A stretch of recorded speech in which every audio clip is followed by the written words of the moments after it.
Paris in 1700 was not yet the city of postcards and cafes. It was a city of smoke and candles, of carriages grinding over cobblestone, of mud at the edges and ceremony at the center. The Seine was its spine, the churches its ribs, the palaces its polished mask. If you stood on the Pont Neuf at dawn, the air would bite your lungs.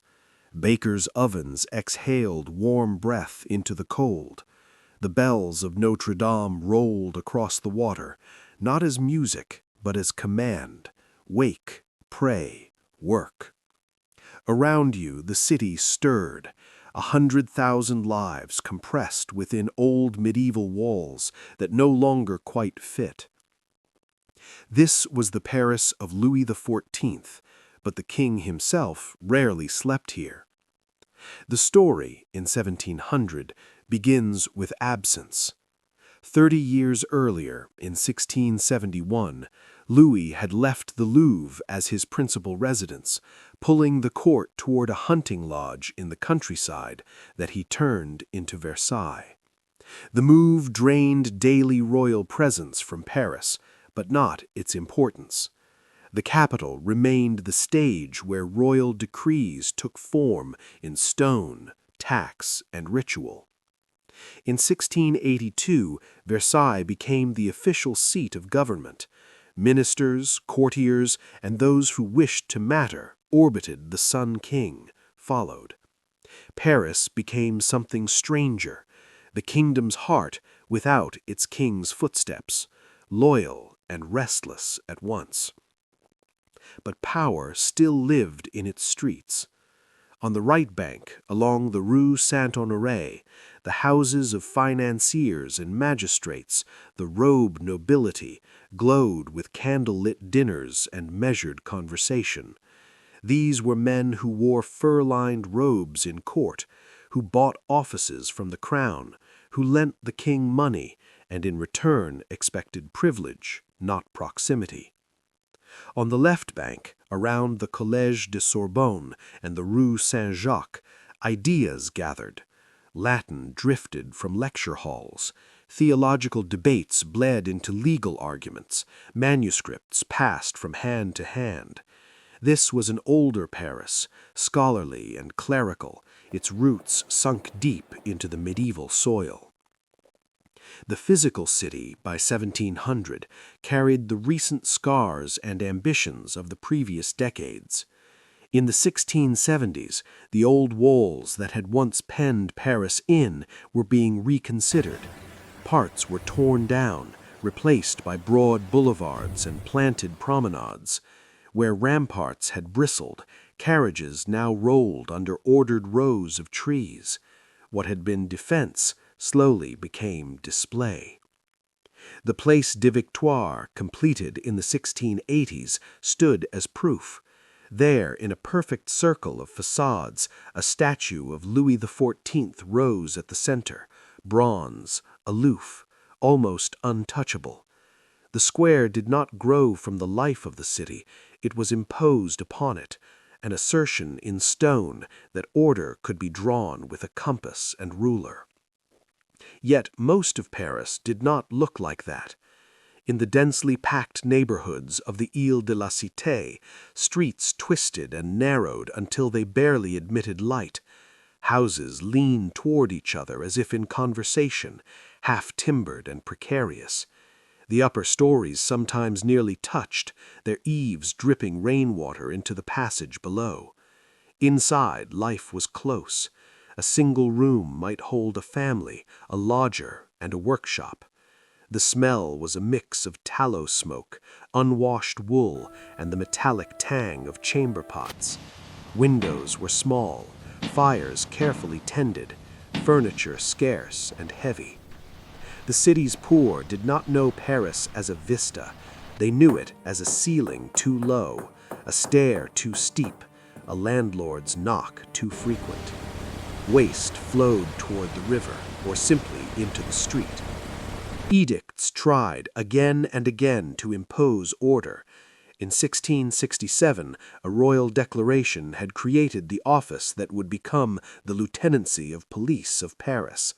By 1673, under Nicolas de la Reynie, this new police administration was fully at work. Its duties went beyond crime: street lighting, sanitation, controlling beggars, censoring books, regulating markets. By 1700, Paris was one of the best-lit cities in Europe, not bright, but visible. Lanterns hung at regular intervals along main streets, their oil-fed flames turning night into a dim, flickering stage. Patrols walked their beats in cloaks and hats, watching for fire, for knives, for murmurs against the king. Even the darkness was now under observation. Religion marked the hours and the skyline. Notre Dame was already centuries old, its Gothic bulk unchanged in its essentials, its bells tolling with a rhythm older than the monarchy's current line.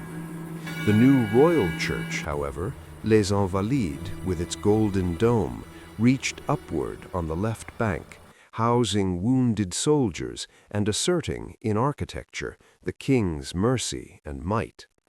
Every Sunday, pews filled with silk and with rough linen.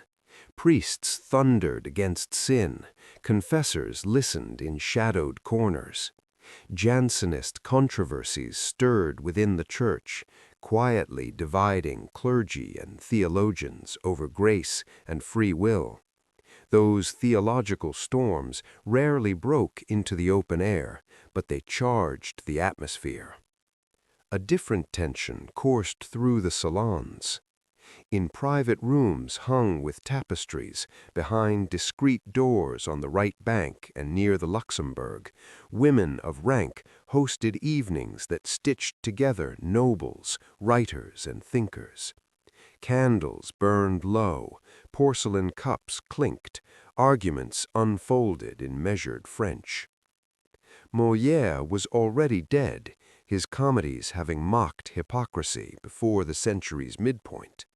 Racine had largely turned away from tragedy, but their language, their wit, rolled on in conversation. Here, at the turn of the century, you can feel the ground shifting, away from strict court flattery toward something more questioning, more analytical. Not yet revolution, just the prelude of reason finding its voice. Out in the streets, most Parisians knew nothing of these philosophical currents. Their concerns were simpler, sharper. Bread prices mattered more than abstract rights. A bad harvest in the 1690s, combined with Louis XIV's long wars, especially the 9 Years' War from 1688 to 1697, had strained both treasury and stomach. Tax collectors pressed hard, employers wavered, charity networks run by religious orders tried to patch the gaps. At the doors of churches, beggars waited. Some were truly crippled, some falsely bandaged, all hungry. The police tried to sweep them from wealthy quarters, pushing poverty out of sight, but not out of existence. The Seine tied everything together. Flat-bottomed boats carried grain, wine, and firewood to the city's belly. Water carriers filled their barrels and trudged up steep lanes, calling out their trade. On the quays, porters bent under crates, merchants argued over cargo, and gossip jumped from tongue to tongue. Bridges were more than passageways, they were neighborhoods. The Pont au Change, crowded with shops, offered goldsmiths' windows glittering with jewels and coins. Above, families lived stacked over commerce, wood and stone fused into single, swaying structures. From the river, the Louvre loomed on the right bank, a palace and a project. Its great colonnade, begun in the 1660s and extended in the subsequent decades, presented a long classical face to the city, sober and symmetrical. but much of the vast complex remained in flux, half museum of royal intention, half construction site. The Tuileries Gardens stretched out nearby, formal and controlled, their avenues and parterres laid out in careful lines, open to the public at prescribed hours. There, strollers of all ranks mingled, ladies in embroidered gowns, clerks with ink-stained fingers, soldiers on leave. The air smelled of clipped boxwood and damp earth. Beyond them, the city thinned. In the Faubourg Saint-Germain on the left bank, new hôtels particuliers, the great urban mansions of the high nobility, rose behind walls and courtyards. Here lived dukes and princes of the blood, those who could afford to maintain a presence in Paris while serving the king at Versailles. On the northern edges, in the Faubourg Saint-Honoré and the Saint-Martin quarter, workshops, yards, and more modest houses crept outward. The line between Paris and not yet Paris blurred among gardens, vineyards, and pastures. The hierarchy of the kingdom mapped itself onto the layout of the city. At the top, the absent king and the great nobility. Below them, the robed nobles, magistrates, and wealthy merchants. Then the artisans, bakers, printers, tailors, wig-makers, upholsterers, all bound by guild rules, all struggling with costs and competition. Below them again, day laborers, washerwomen at the river, porters at the markets. And beneath even that, the invisible foundation, stood the servants. Almost every household above the poorest had at least one. They rose before their masters, slept after them, and knew the city's secrets better than anyone else. If you could walk through a Parisian home in 1700, you would feel how those layers coexisted. A noble's house, a grand staircase rising under a painted ceiling, a salon hung with gilded mirrors, a bedchamber where the bed itself stood like a stage prop, curtains heavy with embroidery, servants' rooms tucked under the roof, cold and cramped, a tradesman's house, workshop on the ground floor, tools lined with care, living quarters above, dominated by a bed, a table, a chest, and an icon or crucifix, smoke-stained walls, a single window, the street's noise seeping through the shutters. A laborer's lodging, often a rented corner of someone else's space, shared with strangers, the line between public and private blurred to nothing. Everywhere, fire was both comfort and threat. Chimneys drew poorly, roofs caught easily. When blazes broke out, bells rang frantic alarms, and bucket chains formed in seconds. The memory of previous great fires in Paris and other European cities haunted the authorities. Orders about chimney sweeping and thatched roofs were not suggestions, they were survival strategies. In 1700, Louis XIV was 62 years old. His wars had extended French frontiers and strained every purse. His court at Versailles was at the height of its ritualized splendor, but also beginning to show fatigue. At home in Paris, people were already whispering comparisons between the early victorious years of his reign and the costly, grinding conflicts of its later decades. Yet loyalty remained publicly firm. Criticism, where it existed, was coded, confined to trusted circles.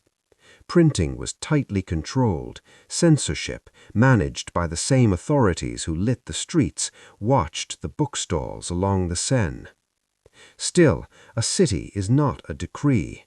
In the taverns of the Marais, apprentices and clerks drank thin wine and argued about taxes, conscription, and the rumors arriving by coach from the frontiers.